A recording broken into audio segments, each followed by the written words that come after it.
Kita beralih ke persoalan lain, pemirsa. Meski mendapat tekanan dari pemerintah, Bank Indonesia masih sulit untuk menurunkan tingkat suku bunga acuan di bulan ini. Tingginya ketidakpastian di ekonomi global membuat Bank Sentral harus mengantisipasi terjadinya pelarian modal.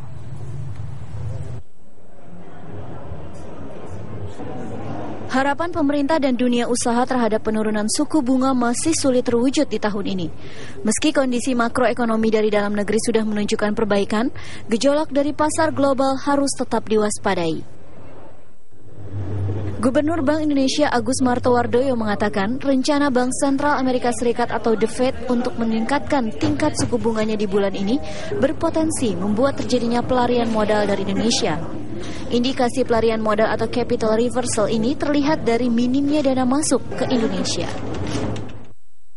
Hingga awal Desember ini aliran dana asing yang masuk ke pasar keuangan tercatat hanya sekitar 50 triliun rupiah atau hanya 1/4 dari dana masuk pada periode yang sama tahun lalu sebesar 205 triliun rupiah. Tetapi secara umum stans kita tentang tingkat bunga masih sama. Kenapa? Karena kondisi eksternal yang memang betul-betul harus kita perhatikan. Dan yang kita perhatikan tadi adalah belum stabilnya pasar keuangan global. Yang paling utama resikonya apa?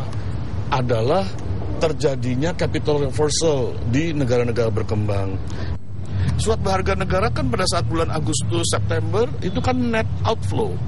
Tetapi di bulan November itu ada inflow. Jadi kita lihat bahwa sudah mulai ada lagi kepercayaan pada Indonesia, dana masuk ke Indonesia, tapi di pasar modal tertekan sekali gitu. Rencananya rapat Dewan Gubernur Bank Indonesia akan memutuskan tingkat suku bunga acuan pada tanggal 17 Desember pekan depan, setelah adanya kepastian soal kebijakan suku bunga di Amerika Serikat. Dari Jakarta, Francisca Lusuba, TV One, mengabarkan. Sementara itu, banyak pihak terus mendesak agar Bank Indonesia segera menurunkan tingkat suku bunga acuan seiring meredanya tekanan inflasi. Suku bunga yang rendah dibutuhkan agar bisa ikut mendorong percepatan pertumbuhan ekonomi dan juga membuat kinerja pasar modal lebih kompetitif.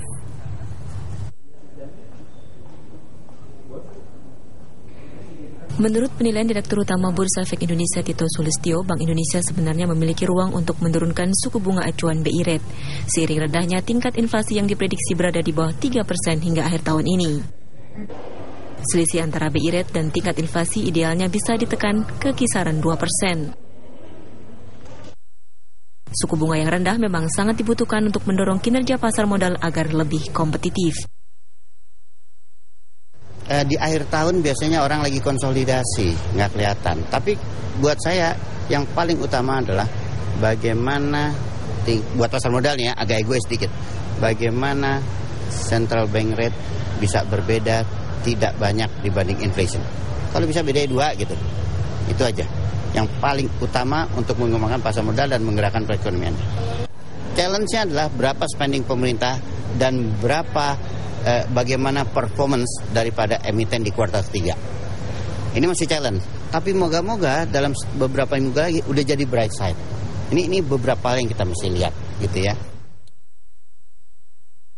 Meski menuai reaksi dari berbagai pihak, Bank Sentral tampaknya masih enggan menurunkan tingkat suku bunga acuan BI Rate yang sudah bertahan di level 7,5% sejak Februari lalu.